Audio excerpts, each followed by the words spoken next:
Hello, everyone, and welcome into episode 62 of the Stomp the Bus Show. I am your host, Mark Harris, coming at you after an absolutely disgusting ASU football game. And I'm here with my with my co-host, Colton Dodgson. Colton, how's it going? I'm good, Mark. It's great to be back. I guess I almost feel like a guest at this point. I feel like it's been a while, but I appreciate you recognizing me as co-host. That means a lot. Yeah. Well, let's jump right into it. That was a rough game. That was a really rough game. Yeah, I think. Oh, sorry. Go ahead. Go ahead. The biggest thing I was just gonna say real quick is it's so jarring to me when you look at this team's schedule. Just the juxtaposition of the first conference win in the Dillingham era, right in front of what just happened on Saturday. I mean, maybe they're elated. There's a human element of you're waiting to get this one thing. You finally get a conference win, a comfortable conference win too. It wasn't some fluke. And then maybe there's just a natural like easing the next week because it's like, hey, you know what? We checked off this thing that we needed to do, and it showed. Particularly, this game is just like I just don't know how much there really is to take away from it. The offensive line injuries. I mean, there's nothing. Yeah. The offensive line injuries were very evident again, and freshman Sean Naa had to start at left tackle. I was telling a friend, like, it would be great if we could go play Utah on the road and not have like super young offensive linemen who were like in high school the year before, because that's what happened like 4 years ago with Jane Daniels and like a 17-year-old Ladarius Henderson. And once Bourget was injured, I mean, I don't want to be. I'm not going to talk too much about Jacob Conover on this show, just because I don't want to be mean. He was very bad in that game, and it looked like he just had no control over what was going on. Not a great grasp of the offense. Just very skittish. I mean, his final stat line was 5 of 22 for 41 yards and an interception. I mean, yeah, with a QBR of 8.8, Scadaboo attempted one pass and finished with a QBR of 8.4. So it's not great when your QBR is 0.4 higher than your running back. Who did not complete a pass either, but did not complete a pass. Right. 5 of 22 for 41 yards, 1.9 yards per completion. Like, it doesn't matter where you're playing. It doesn't matter who you're playing. That those numbers are just unacceptable. Like, I don't know how else to put it. Maybe there's something to be said about your huge moral victory, and then you go in and you're kind of like, a little more lax or whatever it is. But the last place that you can do that is Rice Eccles. Right. Totally. Which is, totally. I mean, that's got to be a huge if that was the case. And I mean, I don't know. This game is just so unreal. Yeah. Looking at these numbers, it's just like how 1.5 yards per carry, 40 passing yards, 83 yards of total offense. I mean, it like there's really 7.2 yards per carry for Utah rushing on 49 attempts. Yeah. Oh yeah. 252 rushing yards. Like, it's astronomical. And it's so, I was mentioning earlier, just that contrast between looking at this schedule and looking at Washington W, Utah, and there's the ESPN app again, in the fashion that it was. Just unreal. Hopefully there's some lesson to be extracted from this, because there's really nothing else that can be extracted from this. And I don't know how much coach speak or whatever it is could justify what happened. There's something to be said about the offensive line and the injuries that this team has dealt with all year. Obviously, we're going to get into some transfer news in just a little bit. I don't know if you've already mentioned it or not, but offensive line has been a massive issue for this team. But I mean, there was nothing good about that game. So No, like, and the only reason they even got a score is because Elijah Badger had a great kickoff return down into like the red zone. Then ASU goes 3 and out and kicks a field goal. And you knew that, like, you knew when they got that, it's like, all right, like, at least we're not going to get shut out. But right, we're on the board. Yeah, the thing with this game is, like, I expected the defense to be better. Like, Utah just went right down the field and scored. So ASU's down 7-0 to start out. And even with Bourget playing, like, that's not tenable. You can't, like, you would have had to, the only way you were going to win this game is with a great defensive performance and the offense doing just enough. And obviously that didn't come close to happening. So, yeah, I don't think there was ever a scenario where they win this game, but I will say, yeah, that makes total sense in terms of just, like, at the same time though, you know, the defense gives up that early possession. It obviously puts the offense in a hole, and the entire plan, I'm sure, gets out of whack at that point. But the defense is just, how many first downs did ASU have in this game? Any? I don't know off the top of my head, but I would imagine if it wasn't 0, it wasn't more than 2. Like, so when your defense is literally, we could probably look up time of possession. Oh, for sure. No, ASU actually had 6 first downs. That is far more than I thought. Me too. But even so, even with 6 first downs, the time of possession disparity had to be astronomical. So when your defense is on the field for that long, especially, you know, when you're getting into the 17, 24, whatever it is, the deficit just keeps growing. Like, what incentive does the defense have to go out there and play for pride when they're on the field for what, 80% of the game? Like, right. No, it's yeah. And that's why, like, there's not a whole lot to really take from this game, you know? Right. I mean, Dillingham said earlier this week something along the lines of, like, we lost this game in April and he expanding on it being like, we're just not at that point as a program. And he's right. Like, there's no, like, so, and catching Utah after they got boat raced by Oregon the week before is not good either for ASU, or wasn't good either for ASU. So one of those games, and it's like, I'm just, honestly, what I was thinking during this game was just like, man, I'm so glad ASU beat Washington State the weekend before, you know, because, like, we talked on the show, like, are they going to win another Pac-12 game? It was definitely in question after the Cal and Colorado stretch. They beat Wazoo, and that's looking like the team, like, that was the only chance that they had to win a Pac-12 game. Because UCLA is going to be tough. I mean, Oregon, Arizona looks really good. And so, but that's what I was thinking during this game. I'm like, man, I'm just glad we got that checked off. Like, so it's bad. You know, we can talk about going into UCLA a little bit. I will actually be at this game. It's going to be, 9 o'clock kick. Or is it 8 there? That's what it says on. Well, it's 7 p.m. Pacific, but now that ASU's on Mountain Time. Oh, does it move up by 2 hours? No, just 1 hour. It shouldn't be. Yeah, so the kickoff's at 8 then, I think. Oh, that's wild. Okay. That's a late kickoff. Yeah, that is a late kickoff. Well, either way, it's going to be tough. I mean, UCLA's defense is really good too. They have this guy, Latu is, I think he's like 4th in the nation with 11 sacks already. You're going to see him on mock draft boards. He's a really good player. He's going to torch our offensive line most likely. And I can't really envision a scenario in this game where ASU scores more than 13 points, you know?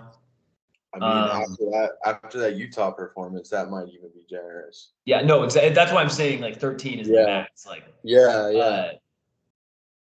and man, like, if Conover has to start, like,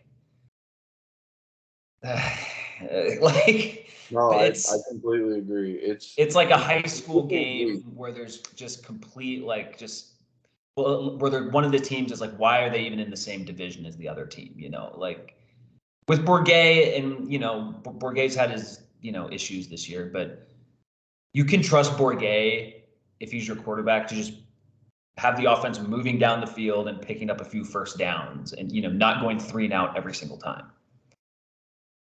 Right. Just don't ask him to pick up a fourth down within the 20-yard line in Seattle.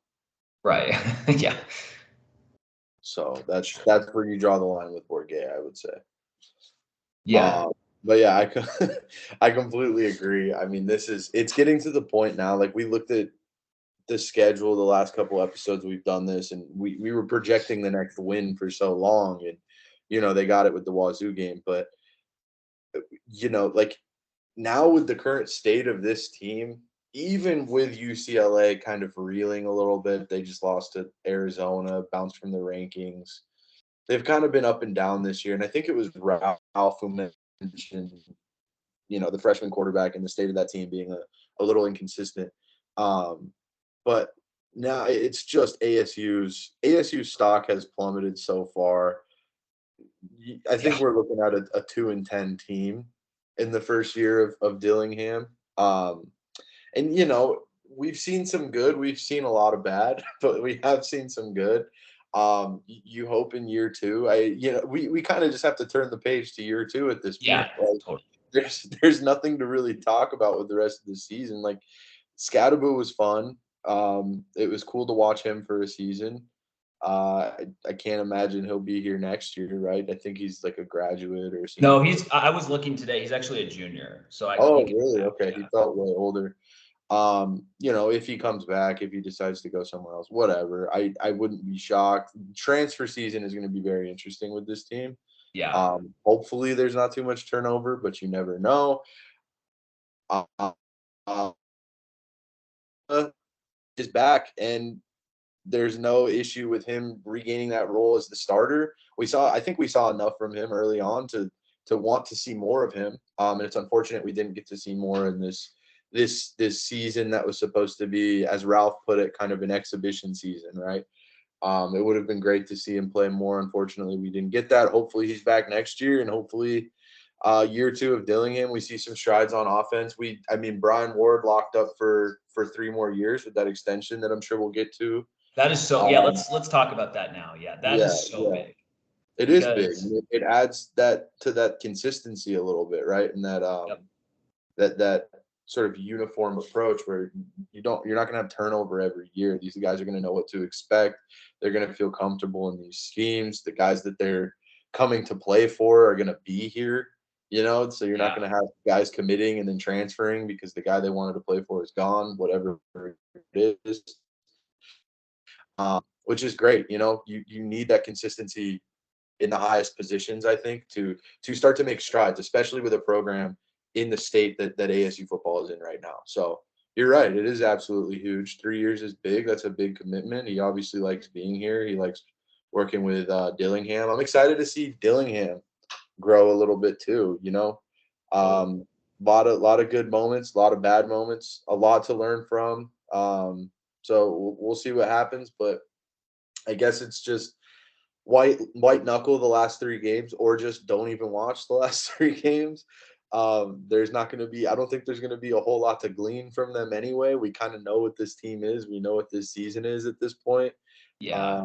So whatever you do, just do your best to keep it all in perspective and derive whatever twisted joy that you do from watching this team play for the last 3 games. Absolutely. And I'm just hoping for honestly a repeat of what we kind of saw before the Utah game, of just competitive, competent games. That's all I'm asking for. I don't expect them to beat any of these next 3 teams. But with Ward, this defense has kept ASU in games that it otherwise would not have been in. And I think they even played well against USC. I know that they allowed 42 points, but they forced some punts on USC, and that's pretty much all you can ask for. If you force 2 or 3 punts against USC, you did your job. I think they had pretty good games against UW, obviously, that's looking like more and more of an outlier as the season goes along. But it still counts. Still counts on the stat sheet. So that was a great game. And like the consistency is just so huge. And in this day and age in college football where it's not unique to ASU. There's just turnover all over the place throughout the sport. And getting a guy like Brian Ward who wants to be here. That is such a big thing that Ralph mentioned on our show about a month ago. You can check it out on our YouTube page. Such a big thing for all the reasons you mentioned, just having a stability. And if you're a defensive lineman, you can look at the stats these guys are putting up. Like that's been the biggest bright spot of the season is BJ Green and Prince Dorabah both have 6 sacks. Right. Clayton Smith, Oklahoma transfer. He's come on in the past few games with 2 sacks in the last 2 games. You have blitzing safeties that get point. Like that's very easy to sell in the portal to some. Let's say you're a backup at Georgia or something. It's like, oh, I can come play at ASU and get 8 sacks. Like, sure, Yeah. So, yeah. And I mean, generating pressure is so huge too. And it makes up for so much on the defensive side of the ball when you're able to get pressure on the quarterback through various different ways. You mentioned the safety blitzes, you mentioned the D line, all of those things.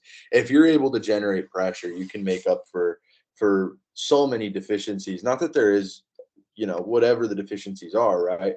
But you can make up for all of that. And I mean, just we're talking about Brian Ward and the job that he's done. I feel like, holding a team under the equivalent to holding a team under like 17 in the NFL is like holding a college football offense in the Pac-12 or a college football offense in general.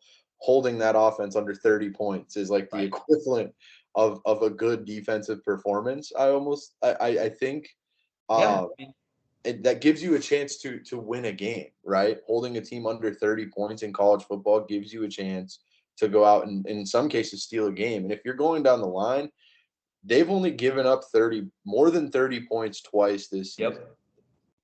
Yep. Right? Yeah. No, that's really USC impressive. And you have Utah. And exactly. Like they've only that Utah game is kind of an outlier. I'm not even going to put that on the defense's shoulders because they're on the field the whole game. We kind of already discussed that. But when you're looking at this and you're playing the USCs, the Washingtons, even the Colorados, Washington State, Fresno State, you turn the ball over 8 times and they don't even get to 30 points. Right. Like that is such a crazy stat. This defense has been really impressive. I mean, you have to in holding Washington to 7 is just. I mean, we talked about it being an outlier, but they did something, right? Right. It might be an outlier, especially when you look at Utah scoring 55, but you're in Seattle and you keep Washington to 15. I'm sorry. It was 9, really, because it was a pick 6. One of those was the defensive touchdown. You're right. You kept them out of the end zone. It's just such an impressive job that he's done. And I mean, you said it, he's been the reason that they're in these games. And it never felt like they were going to win that USC game. They were never out of that USC game. I mean, at the time, too, holding USC under 50 points was like a massive accomplishment. And it still is. It's still, their offense hasn't gotten any worse. Yeah. Right. It still is. They're still a great offense. And they held them to 42. So, again, an excellent job, especially given the state of the offense. That can be so demoralizing for a defense when you're going out there and you're stopping a team and it's like, why are we doing like that's the Jets. Right, exactly, man. The Giants now with Tommy DeVito. Exactly. It's like, what are we even playing for, right? So not only producing these outcomes, but keeping your team bought in and keeping your team playing at the level that they were before that Utah game. Again, if every point that we're making assuming that Utah was this massive outlier, right? And I mean, it sort of culminated. It felt like from USC, between USC and the Washington State game, we're looking at Cal, Colorado, Washington. It felt like ASU was on an upward trajectory of like remaining competitive, right? It was, Right. Yeah. Right. they were on an upward trajectory of being more and more competitive each week, right? They probably go to overtime with Colorado if not for that busted coverage. You look at Washington, no pick six, probably would have been a little different. And then Cal, you have a chance to win the game at the end, and you're not able to do it. But there's definitely been bright spots, and I think a lot of that can be attributed to Brian Ward. Absolutely. Yeah, no, it's Dillingham said when he hired him, he said he was someone who he hated coaching against.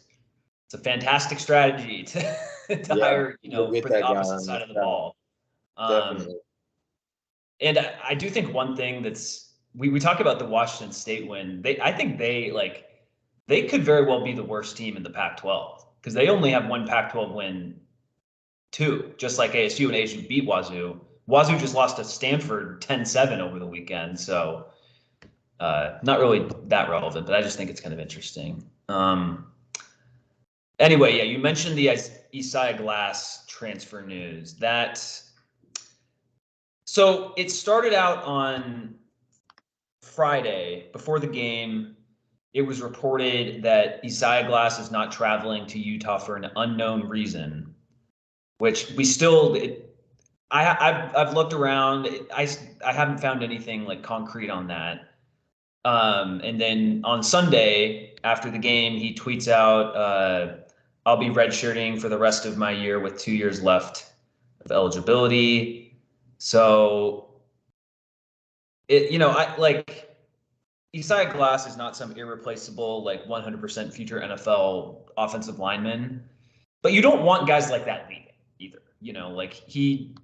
I think he was the starter for the Wazoo game at left tackle.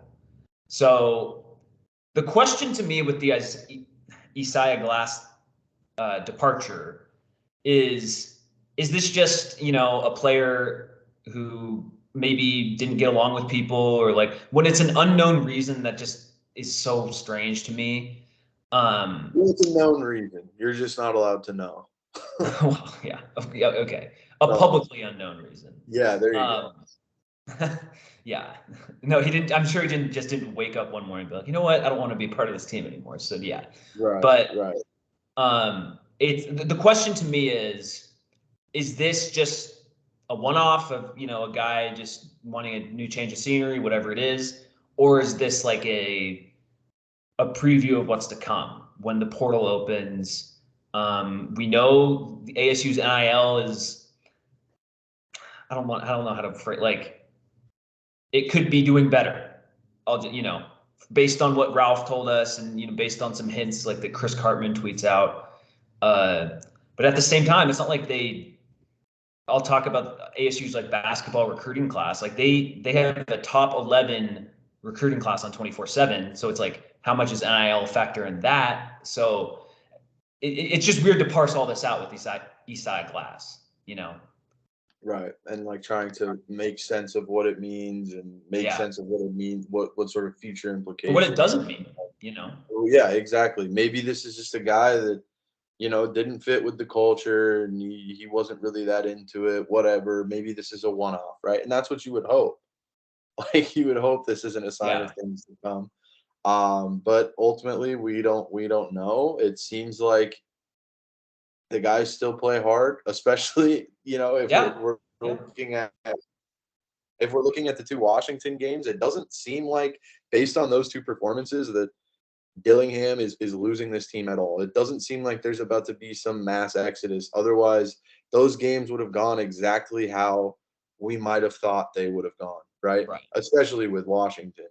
So that gives me a little bit of hope that maybe this is just a one-off, and maybe it's just, I'm sure playing offensive line for this team is somewhat difficult at the moment, given, the state of the quarterback position and everything else, and the guys around you. I'm sure that's difficult. So maybe this is just a state of that position and not necessarily a state of the team, which still needs to be addressed. That's still an issue, but not necessarily an issue on the scale of some mass transfer portal exodus, we would hope. Right. Absolutely. Yeah. So it is a little bit concerning. I won't lie. This weekend, in terms of ASU football happenings, I was more concerned about the Isaiah Glass thing than I was the actual loss to Utah, because the Isaiah Glass thing that could be an indicator of more long-term issues facing the program. So I hope, I hope that it's just, honestly, I hope he finds a good place to play and, does the best he can do. And, it's interesting. It'll be interesting to see how this plays out and like if it wound up being an indicator of things to come. Yeah, and I mean we won't know until the season's over and what happens with the transfer portal. Right now, it's all we can do is speculate and hope that it's not. Yep. Not an indicator. Yeah. All right. Well, before we kind of end the football discussion here, let's get a score prediction for UCLA, ASU. You're really gonna make me do this? Yeah, man. Just throw out a score prediction. Wow, Mark. There's no actual consequence to you getting it wrong. So. Oh, I don't know, man. My pride is on the line here. So that left a long time ago. Yeah, that's true. I don't have much of that left. But UCLA is an 18-point favorite. Totals at 44. This seems like a game that has underwritten all over it. Man, I think you see a return to form from ASU's defense.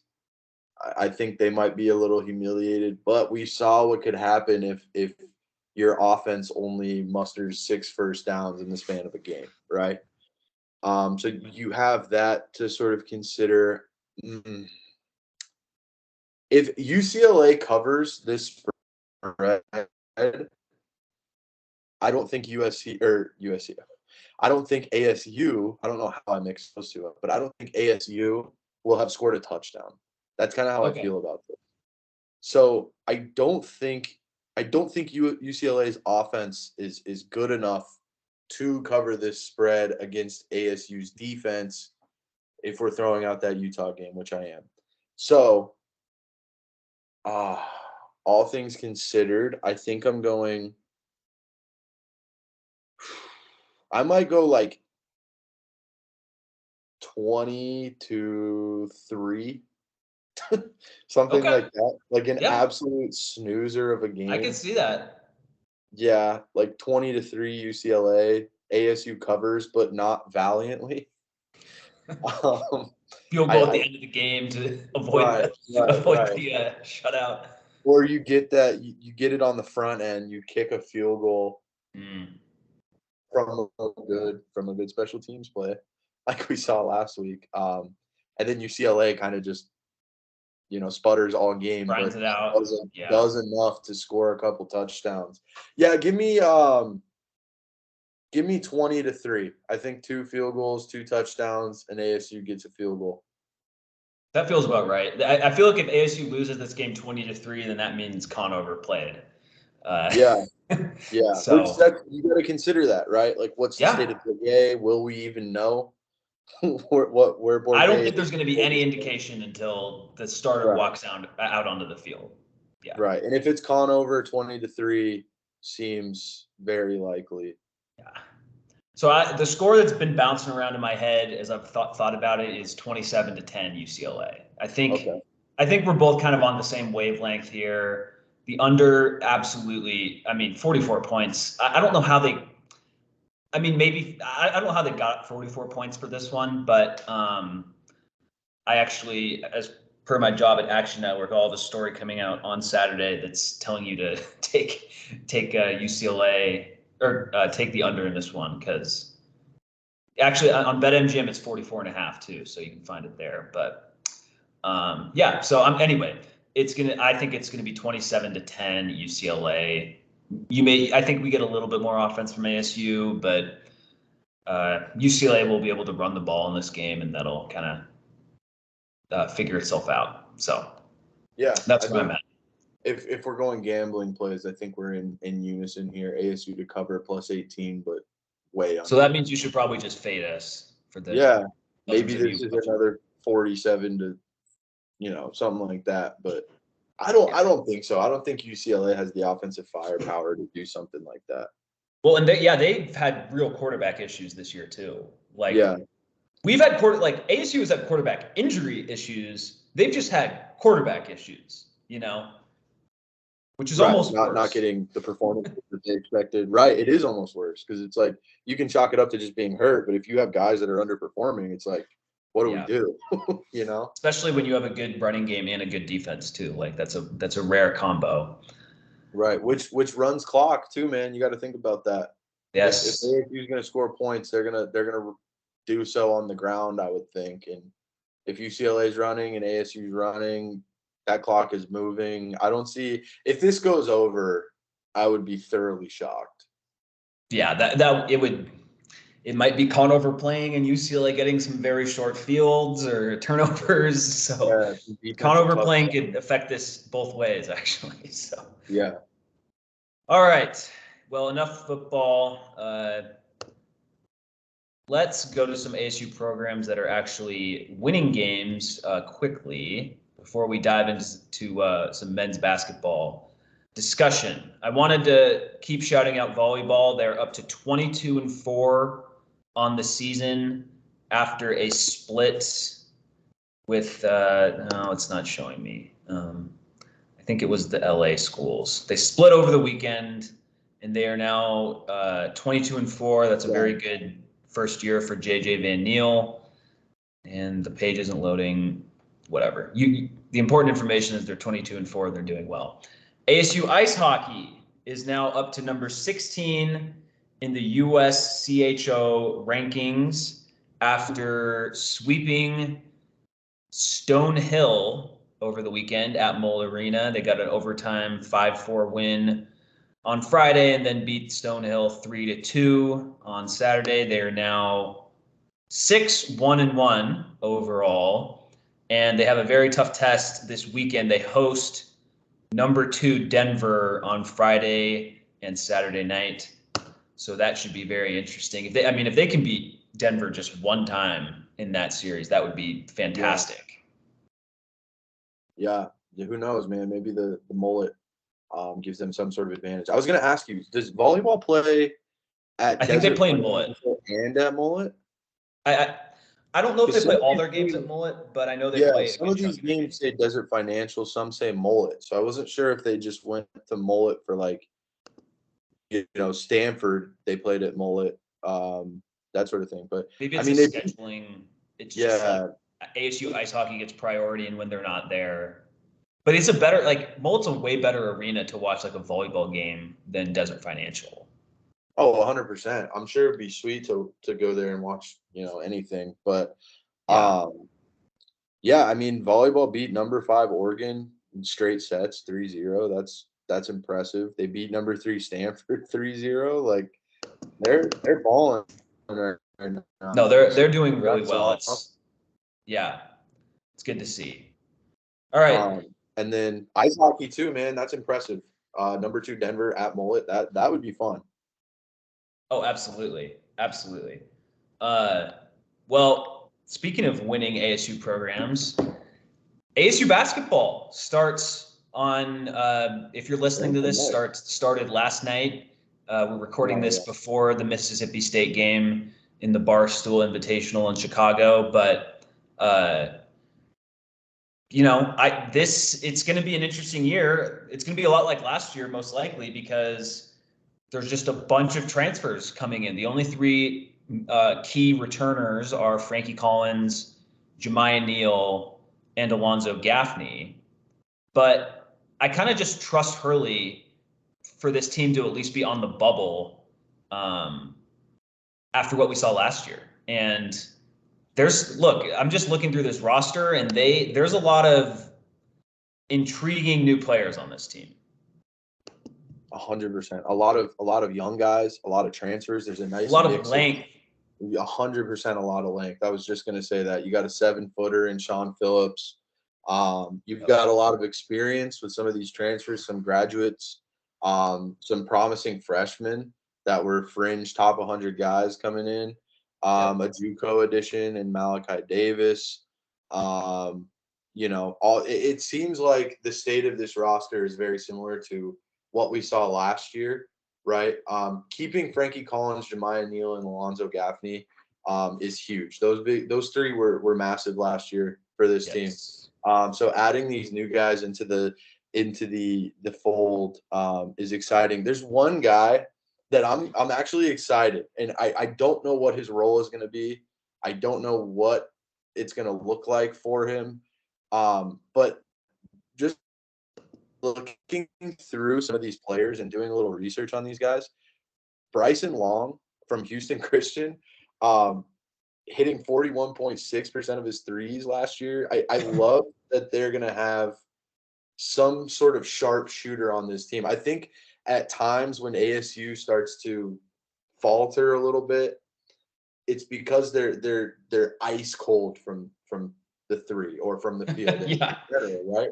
They're just, they cannot buy a shot. And when you have a guy who shot 41% from 3-point range, granted at Houston Christian, adding him into the mix, I don't know what his role is going to be, but that percentage got me very excited given what we've seen from ASU over the years with those streaky guys. You've gotten a lot of streaky guys, right? Why am I blanking on his name? He was massive last year, and I know you know exactly DJ Horn. Not DJ Horn, the guy who hit the full court buzzer beater. Oh, Desmond Cambridge Jr. Yeah, Desmond Cambridge, and you can keep going down the line, and back to the days of Shannon. What is it? Shannon Evans, Cody Justice. Right. Cody Justice. You can go down the line and Trey Holder. Trey Holder's another one, right? You can just track all of these guys who were very streaky guys. When they were on, they could not miss. But when they were cold, they were going to keep shooting and would almost shoot you out of a game, right? Yeah. You saw that happen so often. It happened, I mean, to his credit, with Desmond Cambridge, it happened. It did not happen near as much as we've seen it happen in the past.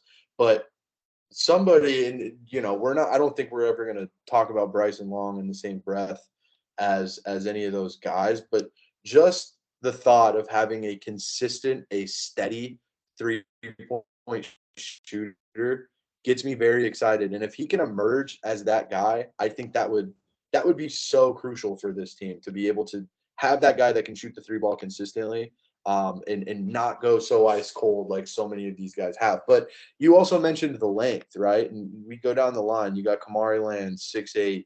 You got Jemiah Neal, 6'6".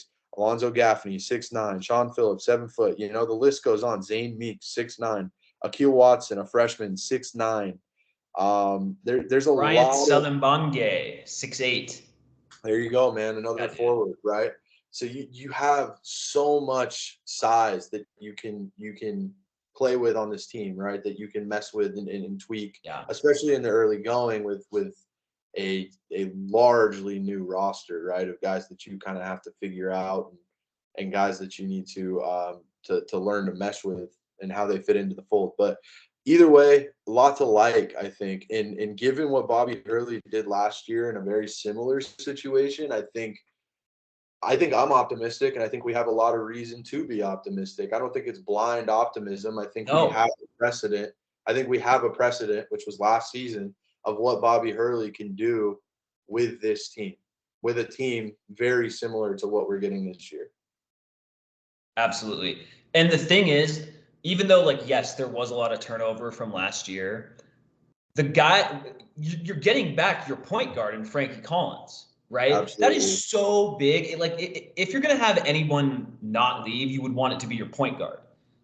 Especially with, he's been coached by Hurley before. He knows all this institutional stuff that he has, and he was good last year too. There's been so much buzz this offseason about Jemiah Neal. And we saw a little glimpse of it in the the playing game in Dayton against Nevada, where I was at your place for that game. He just lit Nevada on fire. It was incredible. Yeah. He was awesome. He was great down the stretch of the season. And with Neal, it's never been the athleticism or the length or anything. It's just I remember watching him in his freshman year. It was more just his ball handling and skill. Clearly the skill has gone up, and there's been, some of these like leaks out of these scrimmages that have happened where it's like Jemiah Neal leads the Sun Devils in scoring with blank or whatever. And it's like, man, like that is so big to have him come back. I know he put his name in the portal last year, but actually returned. Right. So it's good to see that. And there's also been a lot of buzz about this guy, Sean Phillips Jr. Sophomore, he was at LSU last year. LSU had a terrible season. I'm just going by like some tweets that I've seen where it's like, whoa, like the Sean Phillips guy is good. And like Warren Washington last year at center, he was a good center. He was really skilled. Like, I don't really have any complaints about Warren Washington, but he's not going to be the defensive center that this Sean Phillips guy is. Like, right. I'm really excited to see him play. And the thing is with this team, we're just not going to be talking about some guys that end up being really good too. Like 100%. that's what I love. Like there's guys with experience, like this Jose Perez guy who just came in. He's like he's been in college for like 6 years. I think he started out at like Gardner Webb. He was at Manhattan. Like he's been all over the place, but like he's a competent basketball player. Like I'm just like, yes, I'm happy to have you, Yeah. Yeah, and then you had the freshman Braylon Green, Akeel Watson. I think one of them was a 4-star coming out of high school. Zane Meeks, again, 6'9". Like right. Kamari Lands, he was at Louisville last year and transferred. Like he's not. Yeah. I think Meeks and you kind of talked about Sean Phillips too. I think those two guys. You mentioned a guy that we're not even talking about that could be big for this team. I think Meeks could be one of those guys, right? Like a veteran, played at San Francisco last year, a guy that can come in and be a steady, big presence too. 6'9". That's a big dude. So we'll see. I'm anxious to see what they look like tonight. I'm definitely going to watch that game. It's the Barstool Invitational, right? So it's probably going to be. And I think if they win, so they're playing Mississippi State. And one good thing about playing a team like Mississippi State to open the year, because they were, I think they've also made it to the play-in round as well. So they're a good program. If you lose to Mississippi State, it's not the end of the world. It may not be like it's like they're both. Yeah, exactly. Yeah. So I'm not going to freak out about whatever happens during this game. But if they do win, they would play. I think in the other side of the Barstool Invitational bracket is FAU, who was in the Final Four, and I think it's Loyola Chicago. So another good program. So you like seeing that, and you look through the schedule, at least the non-con schedule. I'm not going to dive into the conference schedule because that's so far away, but you've got a lot of, Texas Southern, UMass Lowell, Sam Houston State. You host San Francisco this time, thank God, because going there was obviously no bueno. But what? I said a house of horrors. Yeah, no kidding.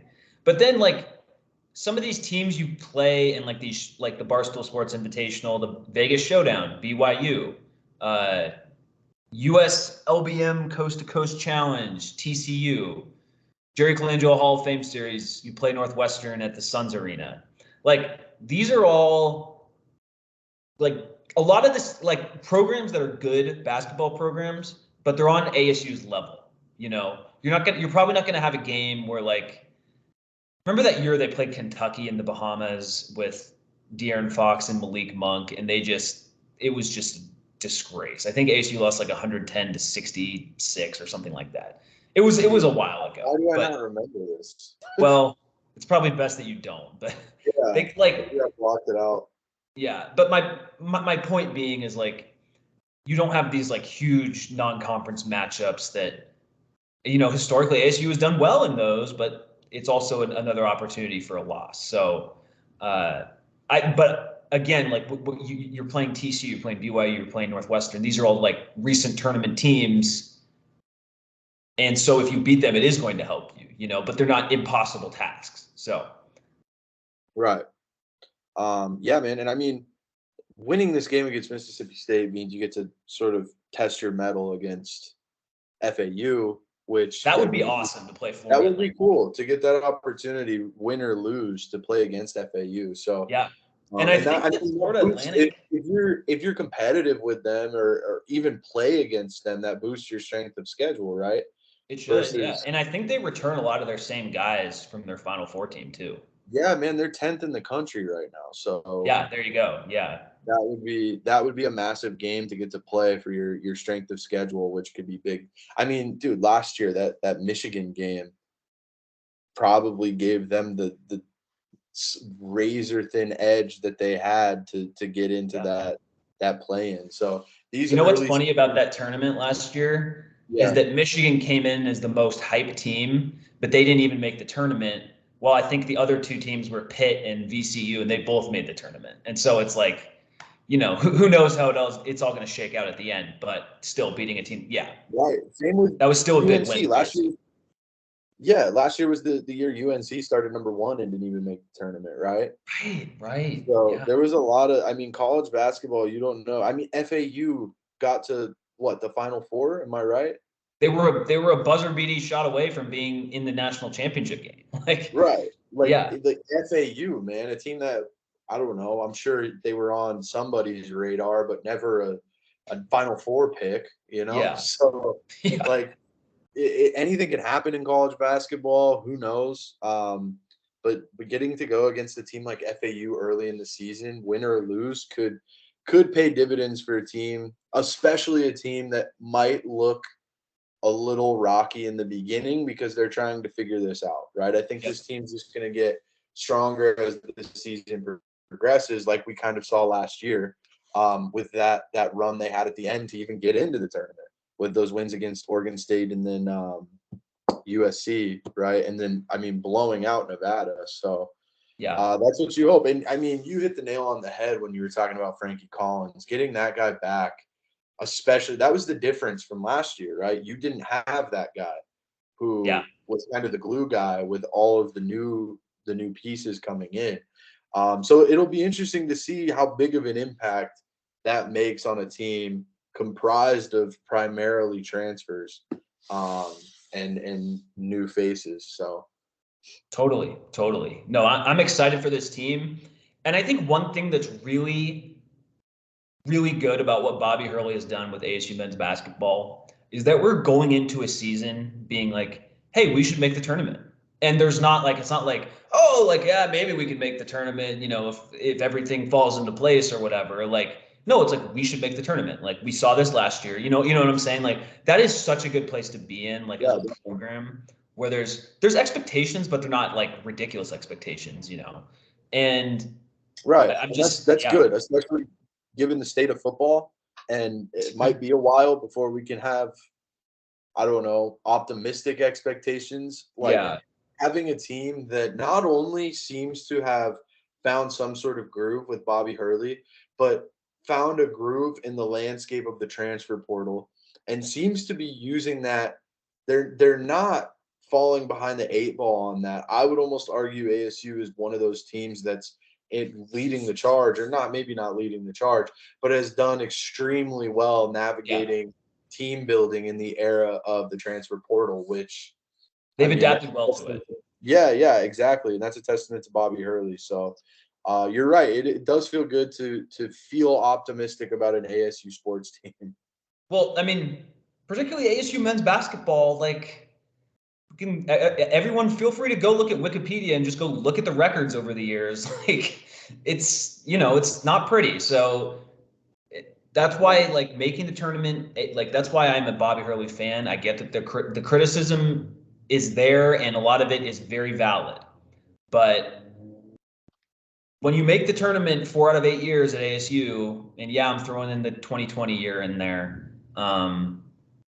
That's a good sign, and it looks like the program is doing decently well. And when you look at the upcoming recruiting class that ASU has for 2024, they're number 13 in the entire country with 5 recruits, and some of that's weighed down by a JUCO guy they got who's not ranked. So before they added his name into the mix, they were number 11. So it's kind of weird how that works out. But two 4-star guys, Amir Ali, who they beat out, like, let me look on 24/7 who they beat out. Yeah, they beat out. While you're looking that up.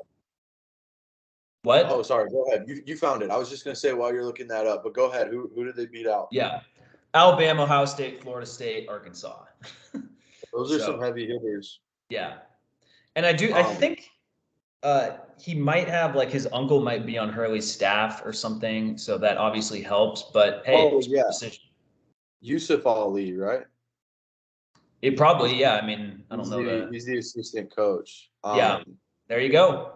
Yeah, so that helps. I was just gonna say the one thing that I have noticed with Hurley a little bit, and it's happened when they bring in these 4-star guys, even Josh Christopher, who might have been he was a 5-star maybe. Right? Yeah, I think he was a 5-star. Yeah. So like when Hurley lands these big time recruits, it almost seems like Hurley does a better job coaching older guys, right? Versus bringing in these younger guys. It doesn't seem to pan out necessarily, and that's just like a half baked observation. But it just seems like Bagley was another one, and Josh Christopher and Tayshaun Cherry's another one, and there's some other guys I think I'm forgetting, but it just seems like when he brings in those highly regarded recruits, it doesn't necessarily pan out.